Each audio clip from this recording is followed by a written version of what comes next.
가끔은 손흥민 선수를 지지하는 저조차도 스스로에게 질문을 던질 때가 있습니다. 잠깐, 나는 지금 손흥민이라는 선수를 응원하는 걸까? 아니면 토트넘이라는 팀을 응원하는 걸까? 하고 말이죠. 그렇습니다. 제가 토트넘, 소위 말하는 이 닭집에 애정을 갖는 이유는 오직 하나뿐입니다.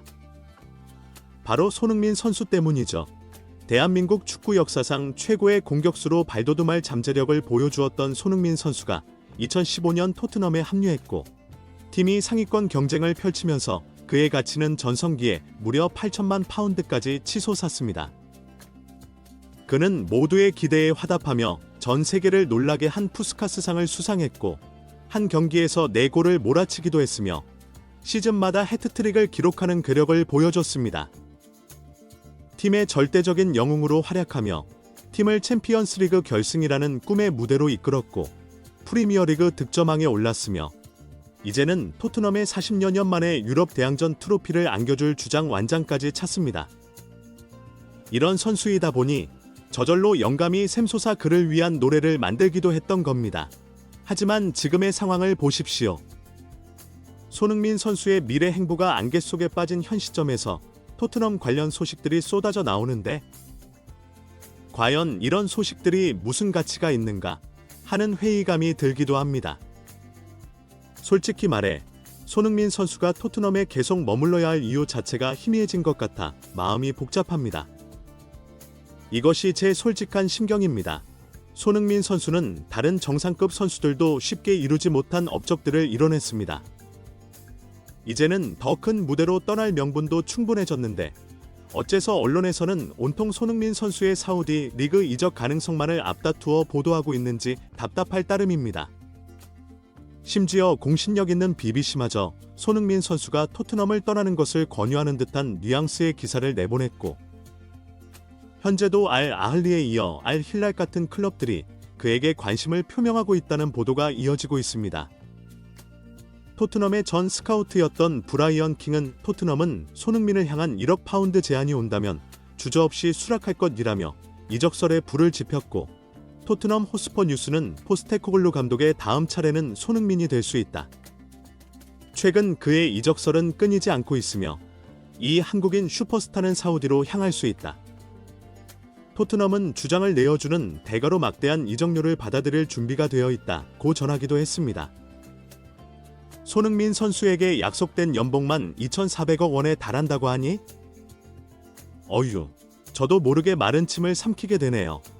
손흥민 선수를 지지하는 팬의 관점에서 보자면 그의 사우디 이적은 개인적으로 엄청난 부를 축적할 기회이기에 그 결정을 존중해 줄 수는 있습니다. 하지만 솔직하게 말해 그것이 대한민국 축구나 팬들을 위한 결정이라고 보기는 어려울 겁니다. 이런 비유를 들 수 있겠습니다. 코리안 특급 박찬호 선수가 만약 대만 프로야구에서 뛰었다면 지금과 같은 국민적 감동과 지지를 받을 수 있었을까요? 또 다른 예로, 현재 배드민턴계의 역사를 새로 쓰고 있는 안세영 선수가 종목을 바꿔 테니스로 윈블던 정상에 올랐다고 상상해 보십시오. 관심의 차원이 완전히 달라졌을 겁니다. 아마 대한민국은 테니스 광풍에 휩싸였을 테죠. 개인적인 소망이 있다면 손흥민 선수가 선수로서의 황혼기에 접어들어 스스로 기량의 정점을 지났다고 판단될 때, 바로 그때 새로운 도전을 위해 사우디로 향했으면 하는 것입니다. 그리고 손흥민 선수 자신도 불과 1년 전에 공식 인터뷰에서 비슷한 뉘앙스로 자신의 소신을 밝힌 바 있습니다. 더불어 이번 아시아 최종 예선 마지막 경기 후 인터뷰에서도 오직 자신뿐만 아니라 팬들을 위한 최선의 선택을 하려는 그의 진심이 깊이 느껴졌습니다. 믹스트존에서 한 기자가 다음 시즌에도 토트넘 유니폼을 입는 모습을 볼 수 있는가? 라고 질문하자 그는 계약 기간이 1년 남아있기에 상황을 지켜보는 것이 옳다고 생각한다고 답했습니다. 기자들, 팬들, 그리고 손흥민 선수 자신마저도 미래가 궁금하다고 했죠. 구단이 어떤 태도를 보일지, 새로 올 감독이 어떤 계획을 가질지 선수 본인도 예측할 수 없기 때문입니다. 그가 지지했던 감독이 경질된 것 역시 어느 정도 영향을 미치고 있다는 인상을 받았습니다. 물론 이건 전부 제 개인적인 느낌일 뿐입니다. 과거 손흥민 선수가 레버쿠젠을 떠나 토트넘으로 이적할 때도 그 과정은 극비리에 진행되었습니다. 그의 말처럼 우리는 그저 인내심을 갖고 지켜봐야 할지도 모릅니다. 당시 비하인드 스토리를 보면 손흥민 선수 본인이 먼저 이적 의사를 밝혔기에 성사될 수 있었습니다. 아마 지금은 먼저 떠나고 싶다는 의사를 표명했을 때의 파장을 고려하여 더욱 신중하게 행동하는 것으로 보입니다. 어느 팀이든 환영하지만 사우디만큼은 안 된다는 겁니다. 손흥민 선수는 이제 33세입니다. 크리스티아노 호날두는 같은 나이에 레알 마드리드에서 유벤투스로 이적해 그곳에서도 득점왕을 차지했습니다. 그게 끝이 아니었죠. 36세에는 맨체스터 유나이티드로 복귀했습니다. 호날두의 축구 실력을 감히 누가 폄하하겠습니까? 하지만 철저한 자기 관리 측면에서는 손흥민 선수 또한 그에 못지않습니다. 도대체 왜 손흥민이라는 선수가 고작 33세의 나이에 벌써 기량이 쇠퇴하는 선수 취급을 받아야 하는 것입니까? 축구 역사상 최고의 윙어로 꼽히는 리베리나 로번 같은 선수들도 35세까지 미넨에서 활약했고 토마스 밀러 역시 35세가 되어서야 팀을 떠났습니다. 그의 활용법에 변화를 준다면 손흥민은 의심의 여지 없이 최상위 리그에서 경쟁할 수 있는 선수입니다. 손흥민은 원래부터 골 결정력, 즉 슈팅 대비 득점 효율이 세계 최고 수준인 선수입니다. 득점왕을 차지했던 시즌을 돌이켜보면 그의 슈팅 횟수는 단 80회에 불과했습니다. 공동 득점왕이었던 살라가 140개에 달하는 슈팅을 시도했고 그중 상당수가 페널티킥이었다는 점을 감안하면 실로 놀라운 기록입니다.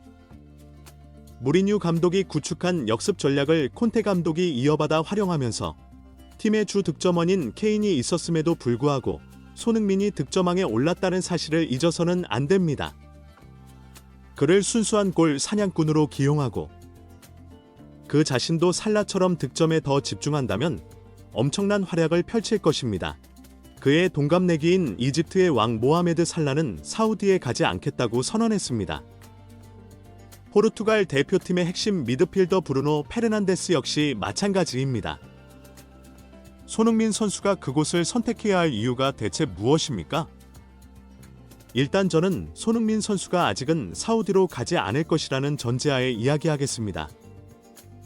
하지만 이것이 그가 반드시 토트넘에 남고 싶어 한다는 의미는 아닙니다. 정말 복잡한 상황이죠. 왜 다른 빅클럽과의 이적설은 나오지 않느냐는 겁니다.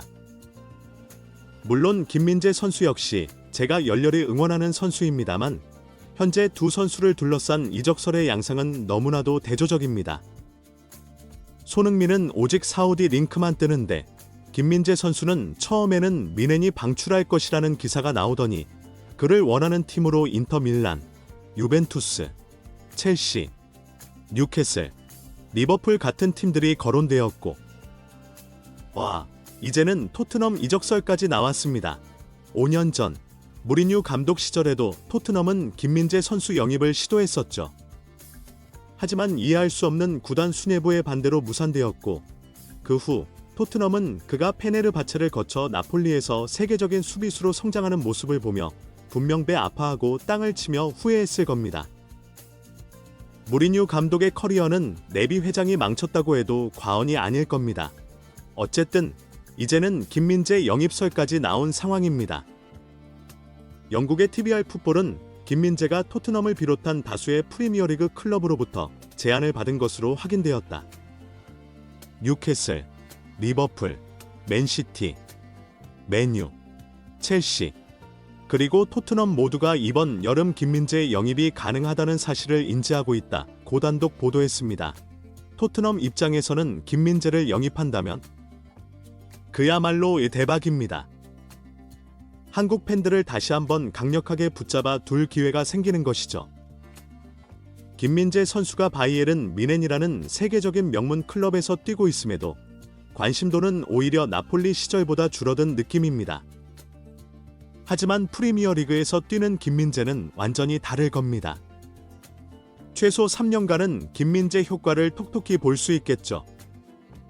물론 개인적으로는 김민재 선수가 토트넘보다는 리버풀 같은 팀으로 가길 바라지만 핵심은 그가 다양한 클럽들의 관심을 받고 있다는 사실입니다. 그런데 축구 팬들을 기만하는 것인지 김민재 선수가 50% 이상 미넨을 떠날 것이라는 분위기의 기사들이 쏟아져 나오다가 갑자기 미넨이 다음 시즌 유니폼을 공개하며 김민재 선수가 직접 모델로 착용한 모습을 공개했습니다. 게다가 그는 클럽 월드컵 명단에도 이름을 올려 미국으로 향하게 됩니다. 만약 김민재 선수가 미넨에 남는다면 뮌헨은 대한민국 국가대표 김민재, 프랑스 국가대표 우파메카노, 그리고 독일 국가대표 요나탄 타를 모두 보유하게 되는 셈인데 사실 현 시대의 최강팀들에게는 이런 영입이 필수적입니다. 과한 투자가 아니라 지극히 현실적인 판단이죠. 경기 수가 기하급수적으로 늘어나고 있기 때문입니다. 클럽 월드컵만 해도 우승 상금이 1,700억 원에 달하는 챔피언스리그에 버금가는 거대한 대회라 결코 소홀히 할 수 없습니다. 16강에만 진출해도 300억 원의 상금을 받습니다. 이 대회에 K리그 대표로 울산 현대가 출전하는데 어찌 응원하지 않을 수 있겠습니까? 결론적으로 거대 클럽들은 챔피언스리그를 포함한 각종 대회의 경기 수가 증가함에 따라 리그, 컵 대회, 그리고 유럽 대항전 모두에서 정상을 노리기 위해서는 이와 같은 스쿼드 뎁스 강화가 선택이 아닌 필수가 된 셈입니다. 다시 손흥민 선수 이야기로 돌아와서 만약 토트넘 구단과 포스테코글루 감독이 진심으로 손흥민을 원한다면 그들이 해야 할 일은 명확합니다. 바로 손흥민의 득점력을 극대화하는 전술적 플랜을 수립하고 그를 뒷받침할 더 강력한 스쿼드를 구축하는 것입니다. 유럽 축구의 패러다임이 변했기 때문입니다. 빅클럽들이 선수를 보호하는 방법은 패배해도 괜찮다고 말하거나 경기 수를 줄여달라고 항의하는 것이 아니라 주전과 벤치 선수 간의 기량 차이를 최소화하는 데 돈을 쓰는 것이 가장 현명한 길입니다. 토트넘의 입장에서는 더욱 그렇습니다. 프리미어리그가 팀 수를 줄일 리는 만무합니다. 부상자가 계속 나오는 것은 선수들이 무리하기 때문인데 이는 단순히 경기 출전 횟수의 문제가 아니라 시즌 전체 플랜 자체가 무리하게 짜여 있다는 의미입니다. 다행히 토트넘이 세트피스 전문 코치를 영입한다는 소식도 들려오고 브라이언 음베모 같은 선수와의 링크도 있으며 자금력도 충분해 보입니다. 전반적인 분위기는 긍정적입니다. 유럽 대항전 경험이 전무한 포스테코글루 감독을 시험하듯 해서는 안 되며 그에게 전폭적인 지원을 해주는 것이 현명한 선택이라는 것을 구단이 깨달았으면 좋겠습니다. 손흥민 선수 본인도 올 시즌 우승을 경험한 후 더 이루고 싶고 더 잘하고 싶다는 강한 의지를 내비쳤습니다. 그에게 33세는 결코 끝이 아닙니다. 부디 다음 시즌에는 손흥민 선수가 팬들의 마음을 헤아리듯 골에 대한 순수한 욕심을 더 내는 선수가 되기를 진심으로 응원합니다.